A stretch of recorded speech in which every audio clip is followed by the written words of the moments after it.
El siguiente estudio bíblico está basado en el libro de Lucas, capítulo 3, versículos 21 y 22, titulado La Confirmación Divina, celebrado el 24 de noviembre del 2011 por el predicador Carlos Treviño del grupo Mateo 5:14.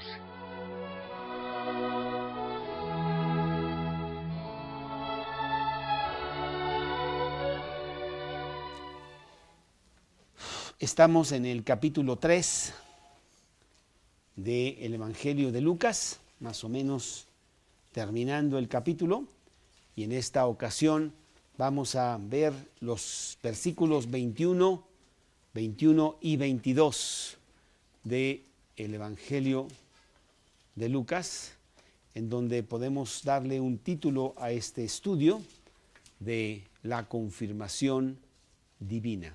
La confirmación divina. Lucas capítulo 3, versículos 21 y 22. Aconteció que cuando todo el pueblo se bautizaba, también Jesús fue bautizado. Y orando, el cielo se abrió, y descendió el Espíritu Santo sobre él en forma corporal, como paloma. Y vino una voz del cielo que decía: Tú eres mi Hijo amado, en ti tengo complacencia. En la palabra de Dios encontramos muchas cosas que Dios nos quiere decir. Algunas, el mensaje básico es muy sencillo. Dejad que los niños vengan a mí, dice Mateo 18, porque de los tales es el reino de los cielos.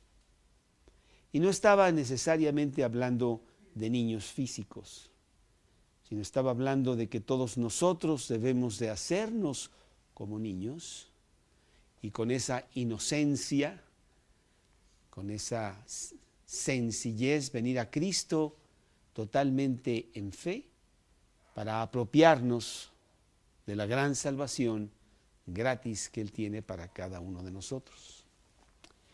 Sin embargo, también en la palabra de Dios, a medida que tú le rascas con mayor profundidad, vamos a encontrar algunos otros pasajes que son mucho más complicados y que Dios los pone ahí para que nosotros usemos nuestra mente y que aprendamos de ellos.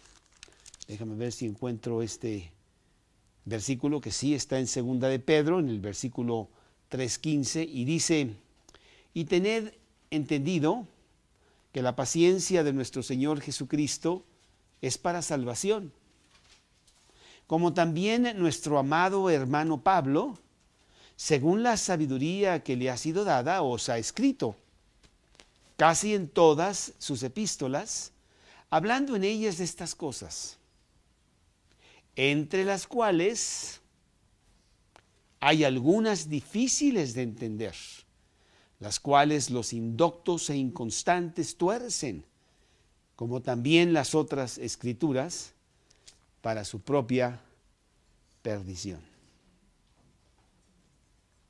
Hay otro versículo que también te quiero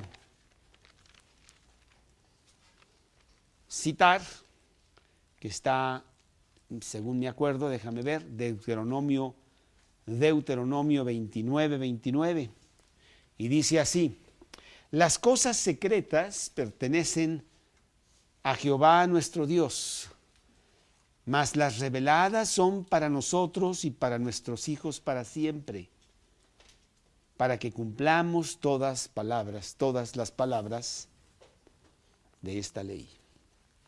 Sí hay cosas difíciles en la Escritura, en donde nos es desafiante el tratar de entender todas las cosas de Dios, teniendo una mente bastante limitada, bastante temporal.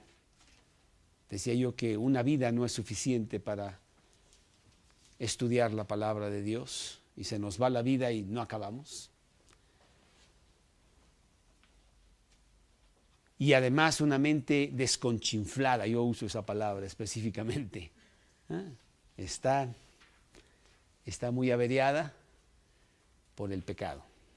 Por lo tanto, no podemos comprender en toda su inmensidad las cosas difíciles de Dios. Y este pasaje podríamos decir que es uno de ellos, porque es un pasaje muy importante en cuanto a la Trinidad, la doctrina de la Trinidad. Un Dios, 3 personas. Yo me acuerdo cuando yo estaba en aritmética hace muchos años, ¿verdad? A mí me decían que 1 más 1 son 2. Y a veces me hago bolas, pero sí más o menos lo tengo cuadrado. 1 más 1 son 2. Fíjate, en el lenguaje de Dios, en las matemáticas de Dios, 1 es igual a 3. Y dices, ¿cómo? Te van a reprobar, no vas a pasar ni siquiera la primaria con esas matemáticas. Pero esa es la matemática de Dios, ¿sí? Y de esto vamos a hablar en esta noche. Es más, para tu deleite, puedes tú ver aquí, en la primera vez que Dios habla acerca del hombre, en Génesis, capítulo 1, versículo 26, dice, hagamos al hombre a nuestra imagen, conforme a nuestra semejanza. ¿Cómo? ¿Hagamos? ¿Quién estaba allí? El hombre no había sido hecho. Es que estaba el Padre, estaba el Hijo y estaba el Espíritu Santo. 3 personas muy identificadas como personas mismas, como individuos, en un solo Dios. Es más, en el hebreo original, también para tu información, la palabra Dios es plural, no es singular. Entonces, bueno, pues ya, ahora que ya te confundí totalmente, vamos a empezar entonces nuestro estudio de esta noche. Juan el Bautista ha estado anunciando la llegada del Mesías. Ha estado predicando y las últimas 2 sesiones, aquí los jueves, hemos hablado con la fuerza que él hablaba. Arrepentíos, porque el reino de los cielos se ha acercado. Generación de víboras, ¿quién os ha enseñado a huir de la ira venidera? Un mensaje muy fuerte que traía Juan para el pueblo. Y es el mensaje de hoy también, que a veces lo endulzamos para que la persona que nos está oyendo no se espante, no nos tire una piedra por decirle cosas tan fuertes, pero la condición del hombre requiere esas palabras. El hombre no entra al cielo nunca por su pecado. En el cielo no hay pecadores. Y como todos los hombres han pecado y están destituidos de la gloria de Dios, nos preguntamos, ¿para qué hizo Dios el cielo? Haz de cuenta que haces una casa inmensa, 18 recámaras, ¿sí? Y pues tú no eres casado, ¿verdad? Y a ti no te gusta estar tan solo en una casota y entonces nunca la ocupas. Y ahí está. Y tú dices, oye, ¿para qué la hiciste? ¿Cuál fue el propósito? Le podríamos nosotros preguntar a Dios, oye, sí entiendo plenamente cómo hiciste un infierno. Y lo hiciste muy, muy grande para que cupiéramos todos. Porque eso es lo que merecemos por nuestros pecados, nuestras envidias, nuestros engaños, mentiras, celos, intrigas, codicias y tantas otras cosas que no tengo que definir porque todos nosotros las conocemos muy bien. Entonces sí entiendo el infierno, ¿eh? Lo que no entiendo es el cielo. Va a estar totalmente vacío.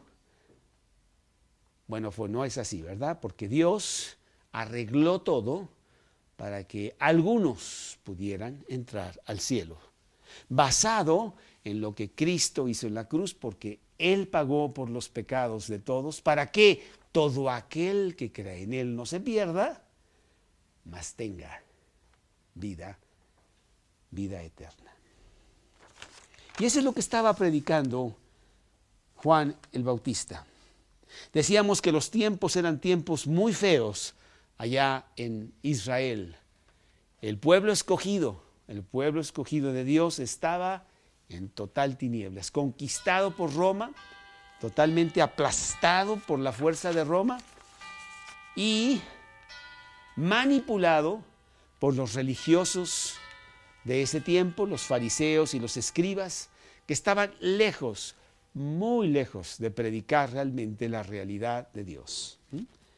La palabra de Dios, que era el libro que Moisés había escrito, los 5 primeros libros de la Biblia, ni se usaban para nada. Estaban arrumbados por allá y nadie les daba ninguna importancia. Había muchas leyes, muchos rituales que seguir, absurdos, que se tenían que seguir porque la religión así lo exigía, pero estaban muy lejos de Dios. Y llega Juan el Bautista y predica con mucha fuerza. Dice que la gente se agolpaba para ir allá a estar con él en el Jordán, porque ni siquiera estaba cerca de una ciudad. Estaba, dice aquí el versículo 7 de Lucas 3, y decía a las multitudes que salían para ser bautizadas: generación de víboras, ¿quién os enseñó a huir de la ira venidera? Pues en realidad toda la Biblia tiene un solo tema, que es el Señor Jesús. El Antiguo Testamento proyecta hacia las profecías de que el Mesías llegaría, y el Nuevo Testamento predica la realidad de un Mesías que ha llegado y ha resuelto el problema del hombre. Los evangelios principalmente, aunque toda la Biblia, están plagados con el testimonio de Jesús. Por ejemplo, Lucas 24, 44, dice así: y les dijo, estas son las palabras que os hablé estando aún con vosotros, que era necesario que se cumpliese todo lo que está escrito de mí en la ley de Moisés, en los profetas, en los salmos.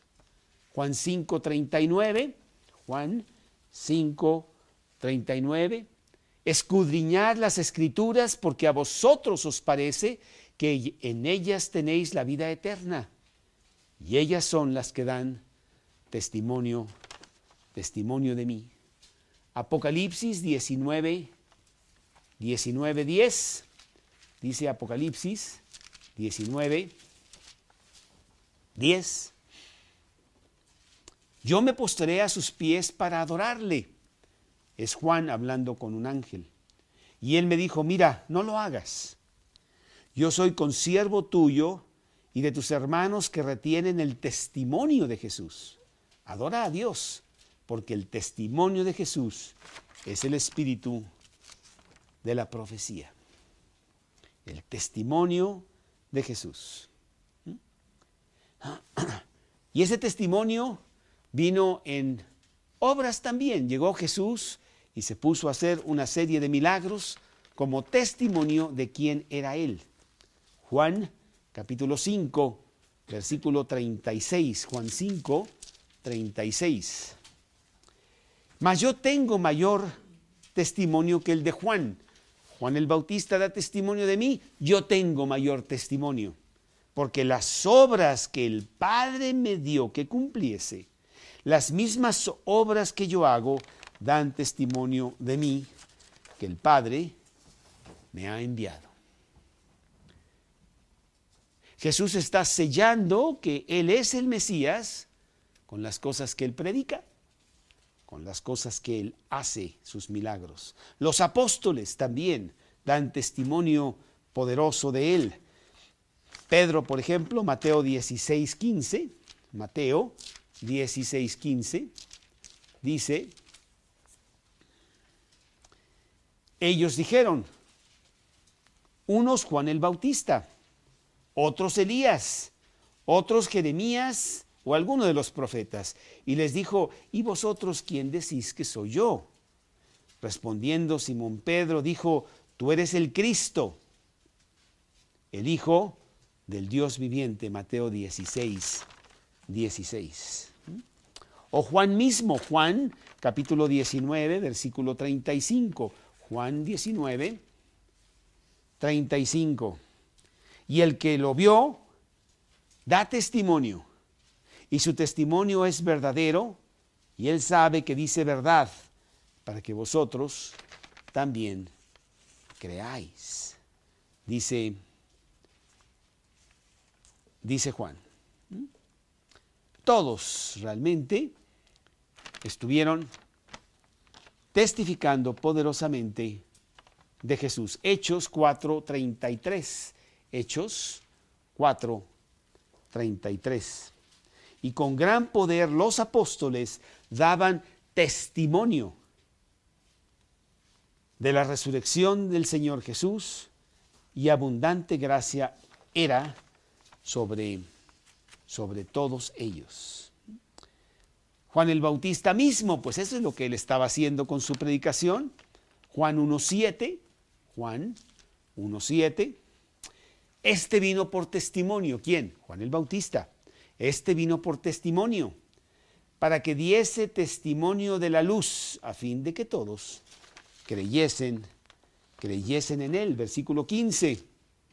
Juan dio testimonio de él y clamó diciendo, este es de quien yo decía, el que viene después de mí es antes de mí, porque era primero que yo.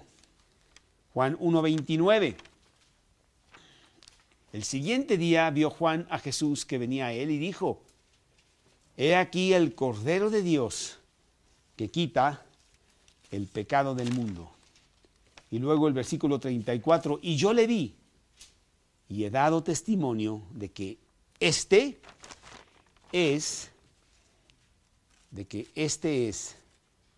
el Hijo de Dios.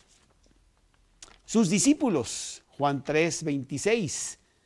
Juan 3:26.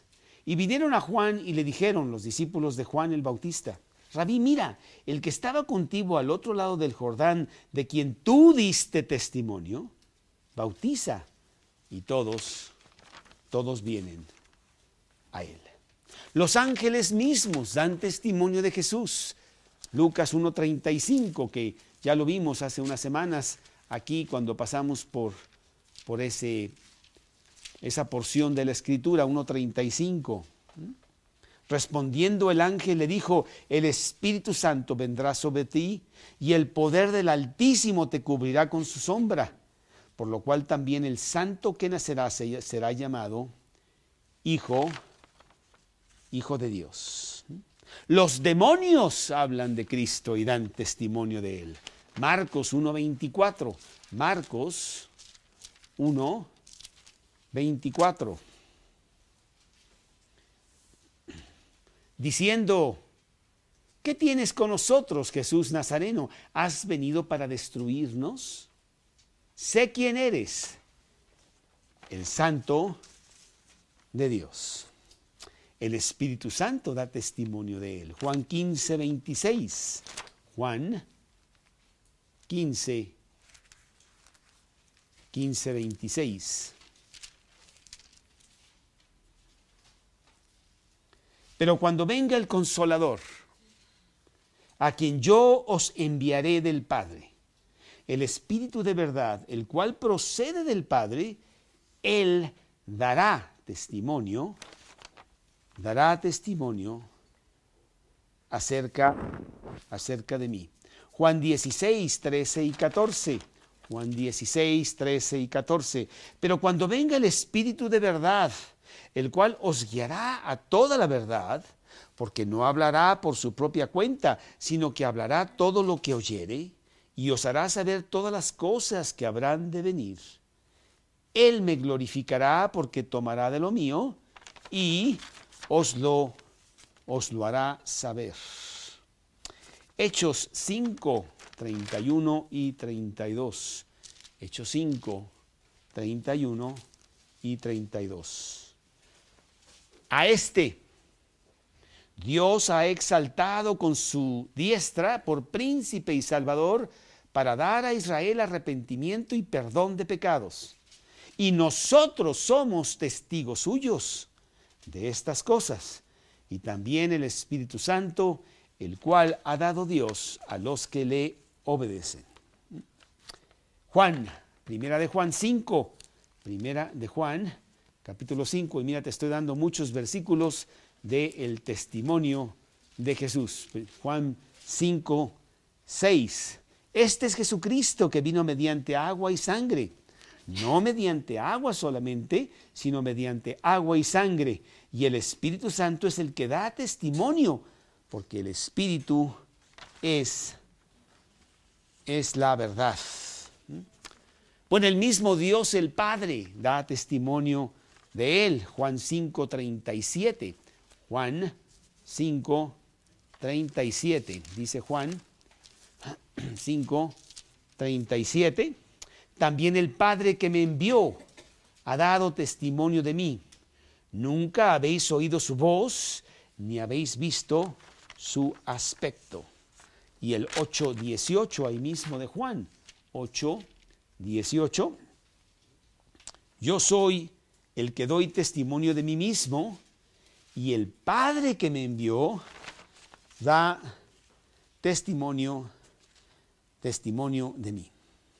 Bueno, en este pasaje vamos a ver la confirmación divina. Dios mismo confirmando a Jesús en su ministerio que fue planeado antes de los tiempos de los siglos y que es confirmado por la Trinidad. Los tres, el Padre, el Hijo y el Espíritu Santo, confirman lo que Cristo va a hacer durante estos 3 años, que en esencia es solo una cosa. A veces nos confundimos con todos los detalles de lo que Cristo hizo. Estamos a punto de lo que Cristo hizo. Estamos a punto de entrar en el periodo de Navidad y realmente estamos muy confundidos acerca de la Navidad. El mundo está lleno de confusión, como también lo estaba en los tiempos de Israel, de tu amiga que quién sabe qué, que el día de reposo era para el rey, no el rey someterse al día de reposo, por eso él mismo lo quebrantaba, decía, yo soy el dueño del día de reposo. Y así estamos llenos de rituales acerca de la Navidad. Cristo no nació con un arbolito ni con lucecitas, Santa Claus no llegó esa noche para darle una sonaja ni nada de eso. Ni tampoco fue a Liverpool para que en su tarjeta comprara un regalito para alguien, ni había el pavo, ni nada de esas cosas, y mucho menos la terrible juerga y fiesta que se celebra en donde del cumpleaños ni quien se acuerde. Y además Cristo ni siquiera nació en diciembre, para empezar. ¿Sí? Entonces sí estamos muy, muy lejos. Y viene Cristo, y viene por 3 años, y viene con un solo objetivo. No viene a poner una religión, ya estaba la religión. La religión era la religión judía. Y él es judío y dice, yo voy a cumplir toda la ley, y él la cumple, vamos a ver. Entonces él no vino a poner una religión, él no vino a hablar bonito, él no vino a sanar gente, él vino a morir por el hombre. Nada más. Él vino a entregar su vida por causa de pecadores para que ellos pudieran entrar al cielo basados en ese pago que Él hizo y nada más. Y en este pasaje, Dios el Padre, el mismo Jesús y el Espíritu Santo quieren confirmar este importante evento que la tierra está teniendo con la llegada de Dios mismo a la tierra. Con el bautismo de Jesús, que estamos aquí por ver en esta noche, arranca su ministerio con toda la bendición, con todo el endorso de Dios el Padre y del Espíritu Santo.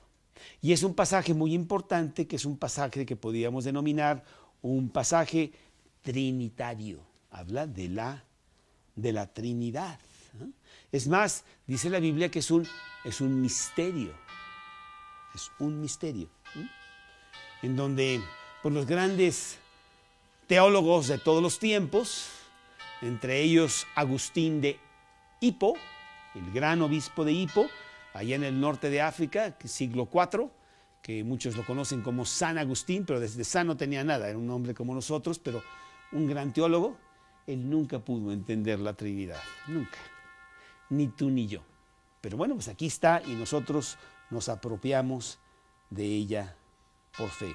Tres muy definidas personas. No es una persona apareciéndose de diferentes formas, no es así. Son tres personas muy diferentes entre ellas y un solo Dios. Hubo un hombre que se llamaba Sabelio, después hubo una corriente que se llamó el sabelismo, y este hombre decía eso, que era el mismo Dios, pero él se aparecía de diferentes maneras. Pues eso no es lo que dice la Biblia, y hay muchos versículos. Aquí tengo yo como 20, ¿para qué te cuento? Si te los dejo aquí todos, pues saldremos aquí esta noche a las 2 de la mañana. Entonces mejor, nada más te voy a citar un par. Por ejemplo, Mateo 11, 25, Mateo 11, 25 y 26. Mateo 11, 25 y 26.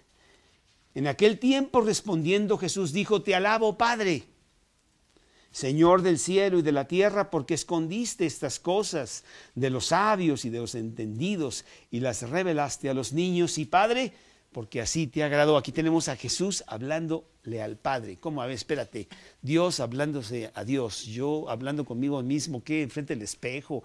¿O cómo? No sé. Dos personas comunicándose, pero un solo Dios. Y hay muchos pasajes que nos hablan de esa manera. Lucas 23, 46, por citarte otro, y me estoy saltando mucho, está lleno de... Lucas 23, 46. Lucas 23, 46 dice: Entonces Jesús, clamando a gran voz, dijo: Padre, en tus manos encomiendo mi espíritu. Y habiendo dicho esto, expiró. Hebreos 1:3. Hebreos 1:3. Dice Hebreos, capítulo 1:3. El cual, siendo el resplandor de su gloria y la imagen misma de su substancia, y quien sustenta todas las cosas con la palabra de su poder, habiendo efectuado la purificación de nuestros pecados, por medio de sí mismo, se sentó a la diestra de la majestad en las alturas. Cristo sentado a la diestra de Dios Padre. Dos personas, no una. Vamos a ver estas tres personas, o a lo mejor te puedo dar, qué sé yo, un versículo más. Primera de Juan 2:1. Primera de Juan 2:1. Hijitos míos, estas cosas os escribo para que no pequéis. Y si alguno hubiese pecado, abogado tenemos para con el Padre, a Jesucristo el justo. Vemos las dos personas muy bien, muy definidas. Vamos a ver tres cosas en este pasaje. La primera es el bautismo del Hijo. Capítulo 3, versículo 21, aquí en Lucas. Capítulo 3, versículo 21.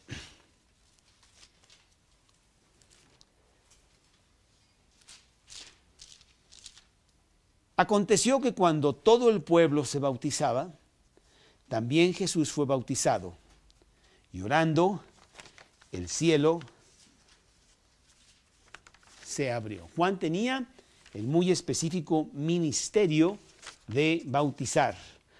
Queremos hacer notar que no llevaban a los niños de 1 mes y de 3 meses a bautizarse. No vemos ningún niño bautizándose. El bautismo infantil no está en la Biblia. El bautismo no te da ninguna gracia, no te borra tus pecados. En realidad es una simple agua que simboliza el haber nacido de nuevo en Cristo. Y el bautismo se hace cuando eres adulto, después de haber recibido a Cristo. El verdadero bautismo sucede cuando tú recibes a Cristo en tu corazón.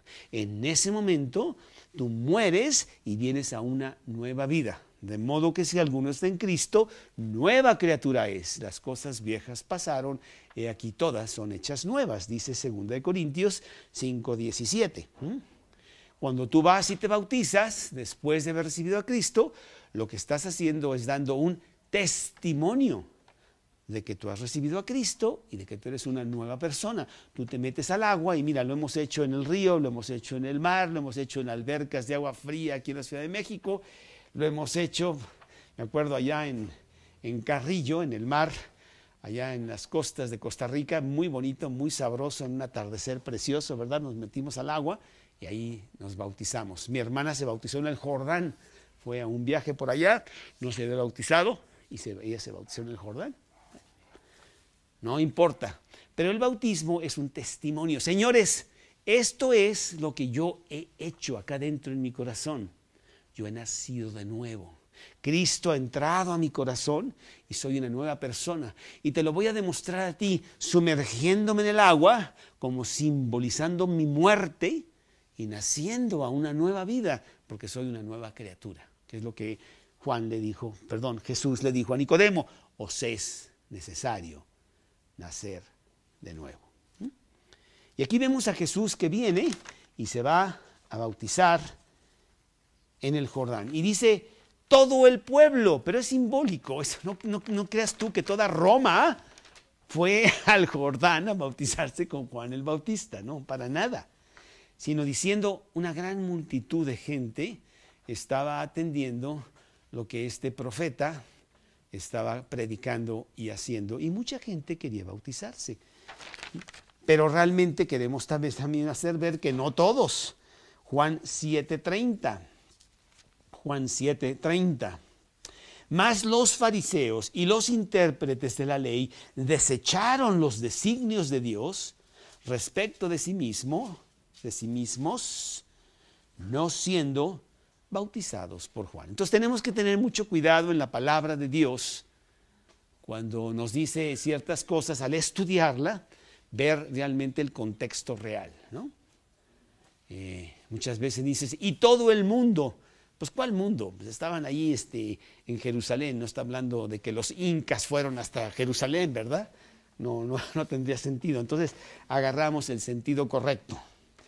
Quiere decir que había una gran muchedumbre que fue al Jordán y se estaba bautizando. Y Jesús viene, Jesús no es especial. Hollywood lo maquilla así como lo hace Lulú, ¿verdad? Y no sé qué, y le pone el vestido blanco y es un señor de esos anglosajones de 2 metros con ojos azules y no sé qué. Y no es cierto nada de eso, ¿no? No había nada especial en Jesús. Jesús inclusive era pues medio árabe, medio morenito como nosotros, ¿no? Así medio castellano, yo quiero una mezcla ahí de todo, ¿sí? Y no era especialmente guapo, ni alto, ni nada. Ni tampoco traía una aureola aquí, ¿verdad?, en donde resplandecía. Eso nada más es Hollywood, ¿verdad? Era un hombre como cualquiera, inclusive Juan el Bautista, que sucede que era su primo, ¿se acuerdan? No lo reconoce. Yo no creo que ellos tuvieron mucho tiempo para jugar juntos en las reuniones familiares, porque no había tanto tiempo como para viajar. Él vivía salvaje allá en el desierto y Jesús estaba en Nazaret. Quizá pudo haber sido el único encuentro que tuvieron Jesús y Juan el Bautista, y esta es a la edad ya de de 30 años. Mateo 3:14 nos dice aquí, Mateo 3:14, dice: entonces Jesús vino de Galilea a Juan al Jordán para ser bautizado por él. Mas Juan se le oponía diciendo: yo necesito ser bautizado por ti, ¿y tú vienes a mí? ¿Sí? Bueno, Jesús no tenía nada de qué arrepentirse. Él había sido perfecto. Él nunca habría y nunca hubo y nunca habría de cometer ningún pecado. Él no tenía que bautizarse. ¿Sí? Pero ¿por qué lo hacía Jesús? Lo hacía con el específico propósito de cumplir la ley. Y inclusive en este pasaje precisamente lo dice. Jesús le respondió: deja ahora, porque así conviene que cumplamos toda justicia. Jesús viene a cumplir lo que tú no puedes cumplir, que es la ley, para ser tu sustituto en la vida y después morir por ti y ser tu sustituto en la muerte. Y de esa manera Dios te imputa su vida perfecta para que tú puedas entrar al cielo. Si no, nunca entraríamos al cielo, ¿sí? Si Jesús hubiera roto un solo mandamiento, nosotros no entramos al cielo.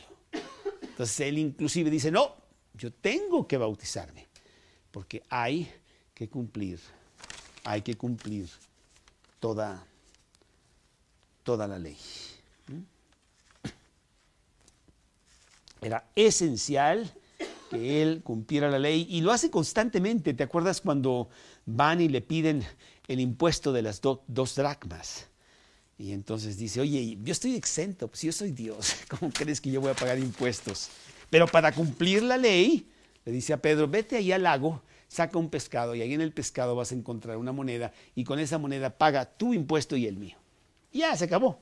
Y él pagó impuesto, y entonces Hacienda le dio su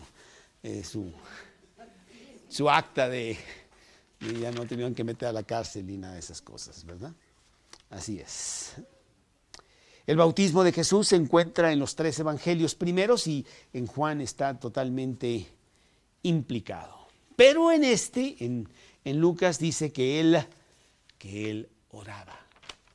Lucas 3:21, aquí en Lucas 3:21 dice que cuando él fue a bautizarse, qué bonito, ¿verdad? Dice orando.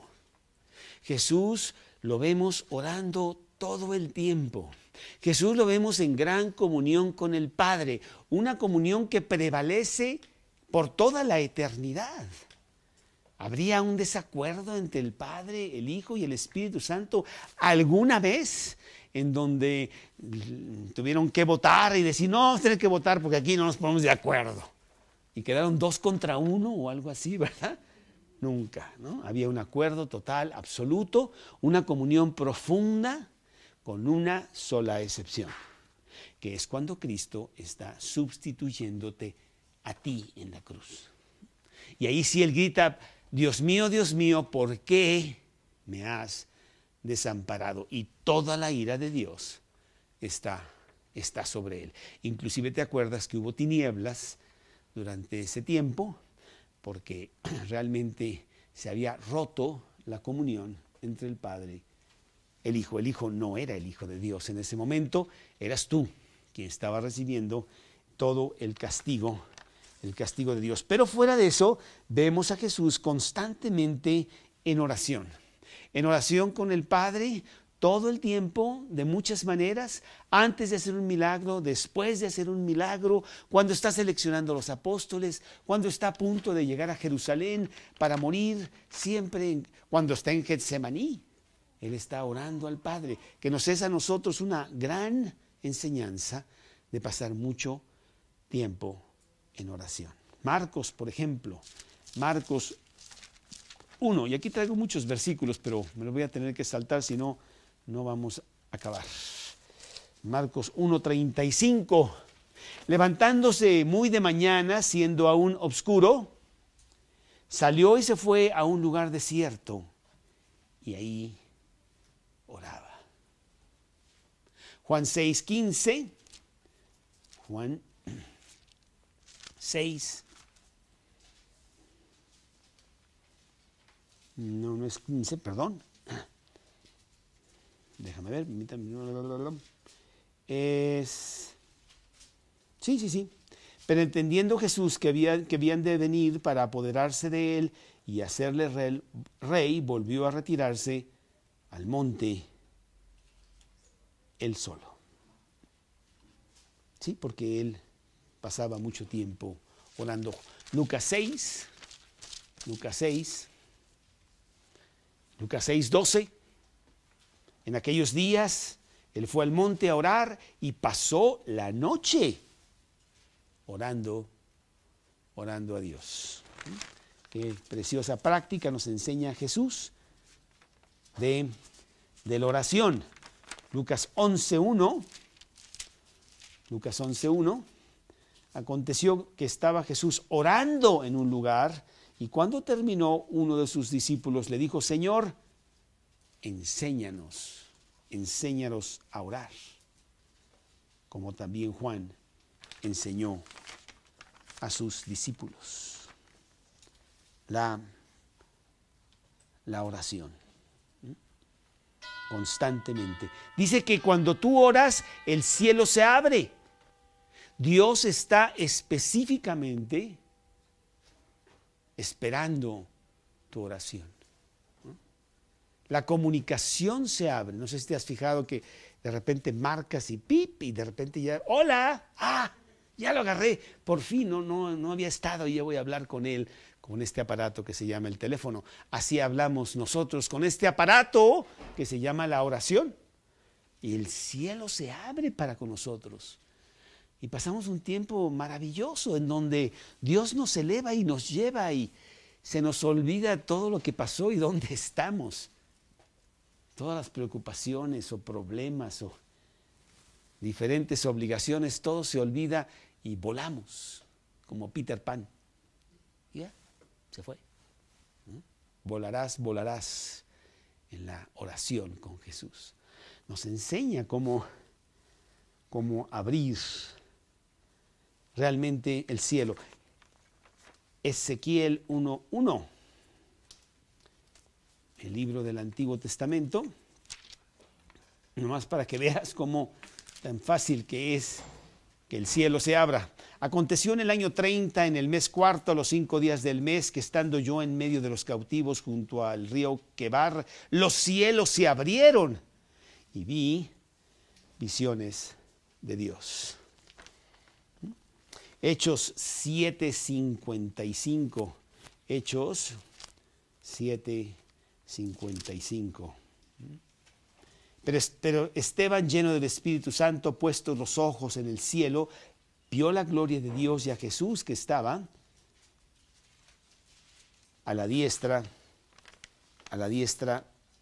de Dios.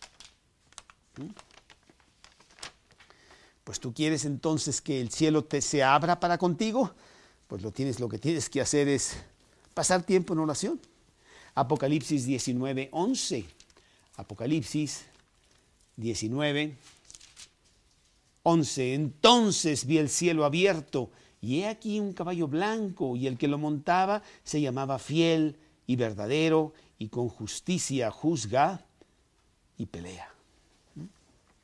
Pues es una gran observación que Lucas nos hace aquí y que Jesús nos enseña. Número 1, el bautismo de Jesús. Número 2, la unción del Espíritu Santo. Lo vemos en el siguiente versículo, aquí en Lucas 3:22.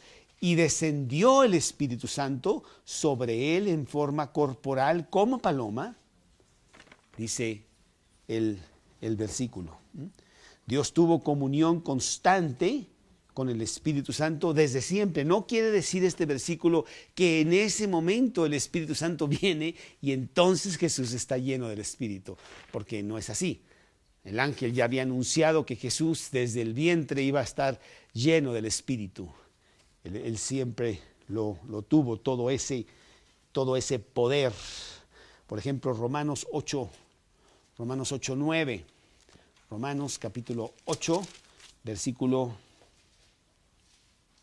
Romanos 8:9. Perdón, ¿dónde estoy? Romanos 8:9. Ah, pues claro, es que me falta una hoja. ¿Qué pasó? Sí. Yo dije, oye, ¿qué? Me la robaron. No, por aquí ando. 8:9. Mas vosotros no vivís. ¿Qué pasó? Según la carne, sino según el Espíritu. Si es que el Espíritu de Dios mora en vosotros, y si alguno no tiene el Espíritu de Cristo, no es de él. Hechos 16:7. Y cuando llegaron a Misia, intentaron ir a Bitinia, pero el Espíritu no se lo permitió. El Espíritu es muy importante porque es el poder que tenemos para hacer las cosas de Dios que de otra manera no podríamos hacer. Un cristiano vive su cristianismo. No puede ser cristiano y no hacer nada de ello. El que dice que es cristiano debe hacer como él anduvo, dice, ¿verdad? El versículo. Entonces tenemos que ser cristianos, pero yo no puedo vivir la vida cristiana. ¿Cómo crees? Yo soy un pecador terrible que todo lo que yo hago, yo estoy inclinado al mal. Todo está mal. ¿Cómo podría yo? Es que cuando tú recibes a Cristo en tu corazón, tú recibes al Espíritu Santo y el Espíritu de Dios está sobre ti. Y entonces tú puedes hacer muchas cosas que de otra manera no podrías hacer, porque ya no lo haces tú, sino es el Espíritu Santo que mora en ti. ¿Sí? Inclusive la oración, orar yo con el Padre, pues yo ni conozco su lenguaje. Yo nada más sé español, aunque Dios también sabe español, muy bien. Pero dice que el Espíritu que tengo adentro intercede por mí con palabras indecibles, dice Romanos 8, allá por el versículo 27 más o menos. ¿Sí? Entonces el Espíritu Santo es muy importante. Y el Espíritu Santo en Jesús pues, es importantísimo. Él tenía todo este poder precisamente por el Espíritu. Por ejemplo, Mateo 4:1. Mateo 4:1. Entonces Jesús fue llevado por el Espíritu al desierto para ser tentado por el diablo. O Mateo 12:28. Mateo 12:28. Pero si yo por el Espíritu de Dios echo fuera los demonios, ciertamente ha llegado a vosotros el reino de Dios. Y así hay otros versículos. Y tú y yo tenemos el Espíritu Santo. Cuando recibimos a Cristo en nuestro corazón, podemos empezar a vivir la vida cristiana. Qué tonto es el tratar de vivir la vida cristiana sin tener el Espíritu Santo. A ver, Lucy, necesito que tú cumplas la ley, ¿ok?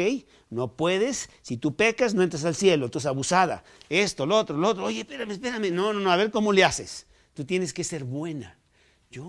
¿Pero cómo? Yo no puedo. Y si lo intentas, lo único que vas a hacer es frustrarte, porque tú no puedes hacer, ni tienes el poder para hacer lo que no puedes hacer. Es Dios el que tiene que hacer algo en tu vida para cambiar las cosas. Y Él produce en ti así el querer como el hacer por su buena voluntad. Él hace que tú seas cristiano cuando tienes el Espíritu de Dios en ti, ¿sí? Entonces es importantísimo. Si no tienes el Espíritu de Dios, pues no eres de Él. No me cuentes que te vas de rodillas hasta Querétaro. No me cuentes que vas todos los días y rezas esto o lo otro o haces quién sabe qué.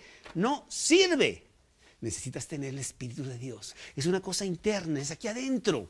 Y entonces Él hace en ti maravillas. Maravillas. Anoche estábamos platicando con una pareja en donde me decían que el cuñado era un sinvergüenza, borracho, mujeriego y, ¿cómo se dice? Mujeriego y jugador, ¿verdad? Así como Juan, y Juan Parrandero, ¿no? Bueno, y que de repente, después de muchos años de una vida muy desordenada, este señor cambió. Y andaba cargando una Biblia. Y andaba diciéndole a todos que deberían aceptar a Cristo en su corazón. Y dejó de tomar, y dejó de beber, y dejó de 1000 cosas. Y todos con los ojos cuadrados. ¿Qué pasó? ¿Por qué? Hay un poder especial que él recibió para decir, yo dejo esa vida y ahora voy a seguir a Dios, que de otra manera no la podría seguir. Ese es el Espíritu Santo que recibe toda persona cuando acepta a Cristo en su corazón. Pero Jesús, Juan 3:34, fue mucho más allá. Porque el que Dios envió, las palabras de Dios habla, pues Dios no da el Espíritu por medida. Dios tenía el Espíritu desde siempre, ¿verdad? Él no lo tenía por medida. ¿Eso quiere decir que nosotros lo podemos tener por medida? Bueno, cuando el Espíritu Santo entra en tu corazón, entra para siempre, no se va nunca, pero sí lo puedes tener arrumbado en un rincón. Eso sí. Puedes estar con el Espíritu, pero no lleno del Espíritu. Como dice el versículo de Efesios 5:18, no os embriaguéis con vino, en lo cual hay disolución, antes bien, sed llenos del Espíritu. Embriágate de Dios, ahí sí, por favor. Llénate de Dios, pero también puedes no estar lleno de Dios. Y eso es trágico. ¿Sí? En el Antiguo Testamento tenemos a muchas personas que de repente el Espíritu Santo llegaba y les daba poder, pero era transitorio. El cristiano ahora en el Nuevo Testamento tiene el Espíritu Santo todo el tiempo, pero lo puede o no usar. Y aquí hay muchos versículos que citan personas que tuvieron en el Antiguo Testamento el Espíritu de Dios, como Moisés, como Josué, como Gedeón, ¿verdad? O David mismo, vamos a leer ese, David, 1 Samuel 16:13, 1 Samuel 16:13, dice 1 Samuel 16:13, y Samuel tomó el cuerno del aceite y lo ungió en medio de sus hermanos, y desde aquel día en adelante el Espíritu de Jehová vino sobre David, dice el versículo. Y así otros. ¿Sí? Como que el Espíritu Santo es el mediador entre la divinidad de Jesús y la humanidad de Jesús. O nunca pudiera haber Jesús mismo haber hecho todas esas cosas. Isaías 11, Isaías 11:2. Isaías 11:2. Y reposará sobre él el Espíritu de Jehová, Espíritu de sabiduría y de inteligencia, Espíritu de consejo y de poder, Espíritu de conocimiento y de temor de Jehová. Así es, Romanos 1:4, un versículo que me gusta mucho. Romanos 1:4, para que veamos el gran poder del Espíritu Santo. Tú que has recibido a Cristo en tu corazón, tú tienes ese poder, que fue declarado Hijo de Dios con poder, según el Espíritu de santidad, por la resurrección de entre los muertos. Dice que apareció como paloma, no era una paloma, sino que fue un simbolismo como paloma. No sé cómo habrá aparecido, ¿no? Así lo vieron, pero no era una paloma. Y Él viene y Él confirma el ministerio de Jesús como el Espíritu Santo, una manifestación visible, una aprobación completa, activa de Dios Espíritu Santo. Y número tres, y ya otra vez me extendí, siempre va muy mal con esto, testimonio del Padre. Es el número 3, en el versículo 3:22, ahí en Lucas 3:22. Siempre digo que, yo me acuerdo la primera vez que prediqué, la primera vez, 1980, me acuerdo, estaba yo sudando y bueno, y entonces me dijeron que tenía 1 hora. Y yo dije, oye, 1 hora es muchísimo, ¿qué voy a decir en 1 hora? Y entonces me puse yo a escribir el mensaje que iba a dar. Y yo dije, pues ya con este mensaje, pues a lo mejor llego a 10 minutos. Pero bueno, ok, a ver qué hago. Y ya di el mensaje y después me dijeron que había sido de 2 horas. Entonces, bueno, me pasé del otro lado, ¿no? Y desde ese entonces soy muy hablador. Hebreos capítulo 3, 22. Y vino una voz del cielo que decía, tú eres mi Hijo amado, en ti tengo complacencia. Y este es el pasaje principal de estos versículos. Lucas 3:22, que es lo que estamos estudiando. Y vino una voz del cielo que decía, tú eres mi hijo amado, en ti tengo complacencia. Una voz del cielo expresando la aprobación de Dios, vindicando su bautismo, que no era para arrepentimiento, era simplemente para cumplir la ley y para arrancar el ministerio de Jesús en la tierra.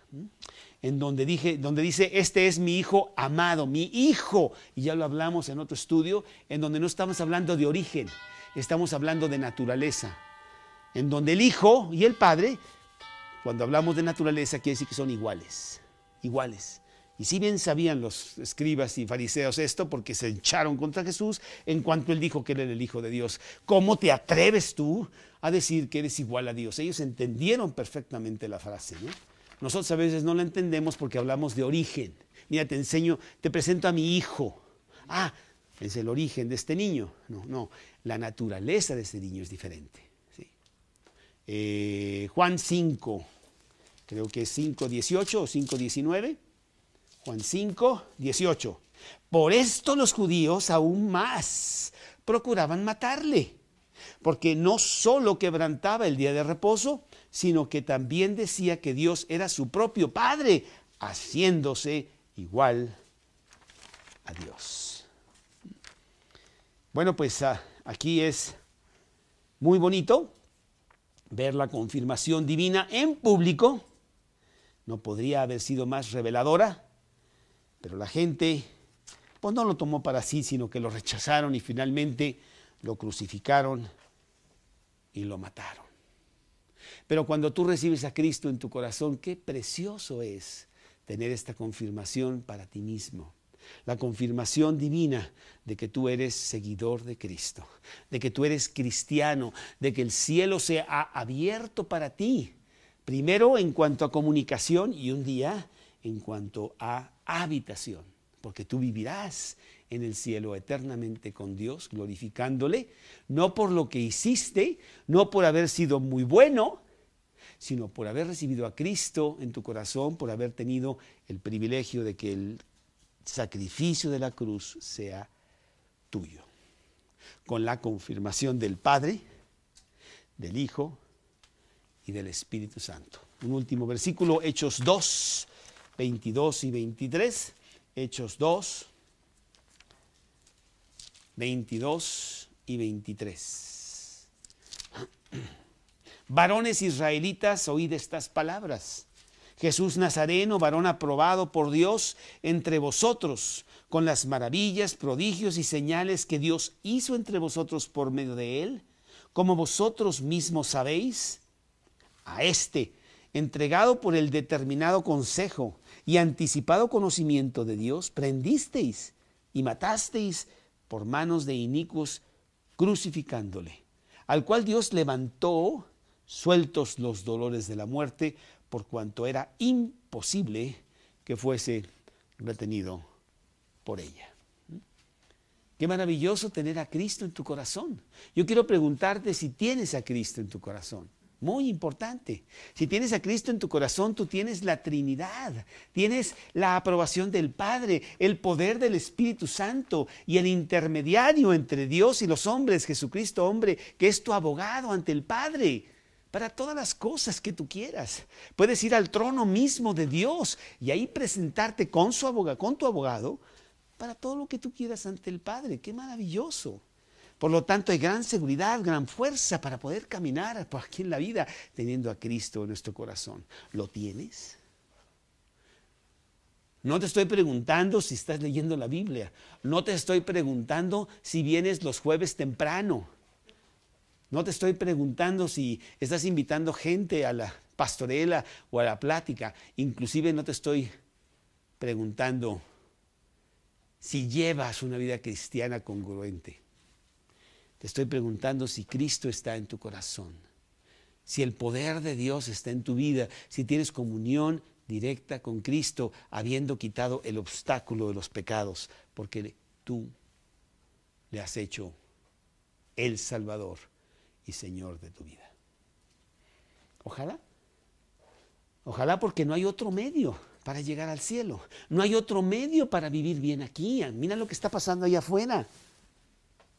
Todos contra todos, un pleito tremendo. Inclusive hay un libro tan bonito, a mí me gustan mucho los títulos de los libros, nunca los leo, pero el título me encanta. Hay un libro muy bonito que dice, enfrentándote a un mundo enojado. Y es verdad, sale allá afuera y todos están enojados. Todos están de pleito contra todos. Y que no se te ocurra pasar y rozarlo. Es la guerra civil. Oye, perdón, ¿qué? Perdón, ¿qué no sé qué? Bájate y no sé qué, y sé hombre, a ver, y saca la pistola. Oye, yo nada más. Pero así es este mundo, porque traemos el enojo, la ira, la frustración a ras de piel. Necesitamos a Cristo. Él nos reconcilia, Él nos contenta, Él nos da la paz de Dios. Y entonces todo cambia. ¿Tienes tú a Cristo en tu corazón?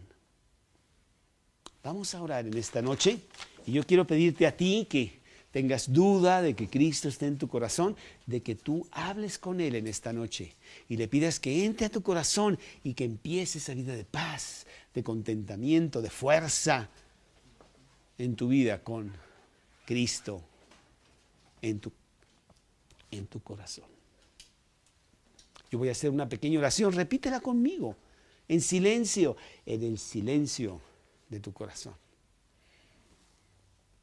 Dios, en esta noche vengo con todos mis pecados. Yo no tengo comunión contigo. Yo vengo a pedir perdón.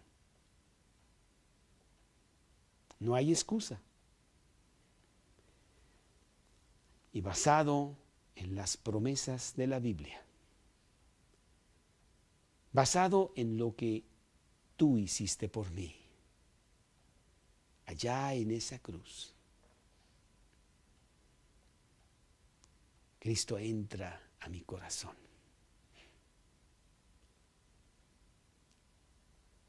Siéntate en el trono de mi vida.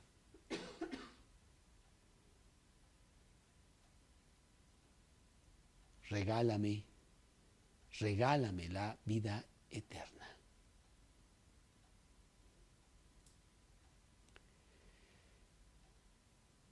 Que el poder del Espíritu Santo esté sobre mí. Que tenga la aprobación de Dios el Padre. Que Cristo sea mi Salvador, mi Señor.